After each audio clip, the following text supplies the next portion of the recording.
5 semaines, c'est le temps accordé pour poursuivre les discussions engagées localement entre les représentants politiques. Une réflexion qui s'appuiera sur les 2 documents issus des travaux déjà menés avant le 13 mai 2024.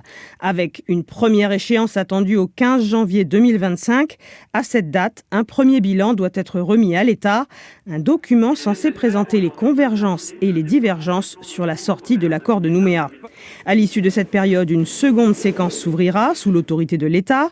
Objectif, construire un consensus sur l'avenir du pays, autrement dit un accord global, au plus tard le 31 mars 2025. Un calendrier défini entre parlementaires autour de la table avec Yaël Braun-Pivet et Gérard Larcher, les 4 membres du congrès de la délégation transpartisane présents à Paris, et aussi en visioconférence Jean-Pierre Djaïoué de l'UNI et pour les loyalistes Sonia Backès. Autre thématique importante discutée lors de cette réunion de travail, les aides de l'État. Selon le congrès, les présidents des 2 chambres ont confirmé la volonté des groupes politiques d'accorder un soutien exceptionnel à la Calédonie sous forme de subventions et non d'emprunt. La délégation transpartisane actuellement dans l'Hexagone souhaite maintenir un lien avec les présidents des 2 chambres parlementaires. Il s'agit entre autres d'assurer le suivi des finances du territoire. Les précisions de Serge Massot avec Franck Vergès. La délégation transpartisane dans son ensemble est ressortie satisfaite de cette rencontre avec ces 2 bons connaisseurs du dossier calédonien, Gérard Larcher et Yaël Braun-Pivet, qui apparaissent comme des interlocuteurs stables en l'absence de gouvernement. On n'a pas d'interlocuteurs gouvernementaux, mais par contre on a comme interlocuteurs les présidents du Parlement, de l'Assemblée nationale et du Sénat.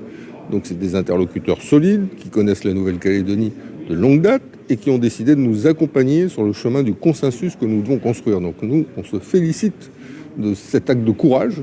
Ils sont totalement conscients de cette urgence, notamment du fait de leur visite en Nouvelle-Calédonie, et ont vécu de leurs propres yeux, ont vu de leurs propres yeux le marasme dans lequel la Nouvelle-Calédonie se trouve aujourd'hui. Et donc il y a un accompagnement matériel qui est indispensable.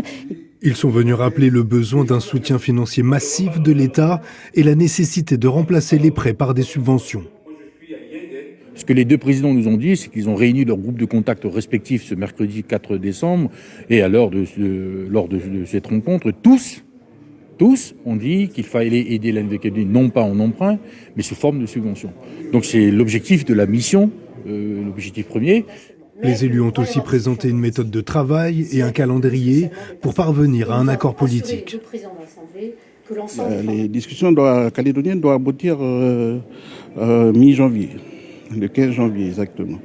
Voilà, donc je pense c'est le temps qu'on s'est donné en responsabilité pour pouvoir terminer les discussions qu'on a à faire, parce qu'on ne part pas de rien. Et vous êtes bon espoir d'aboutir? Un bon espoir d'aboutir, et on a la lourde charge et la responsabilité de faire aboutir ces travaux. Et prochain rendez-vous à Paris, ce sera mi-janvier pour entamer les discussions avec l'État. Reste à savoir si un gouvernement sera constitué d'ici là.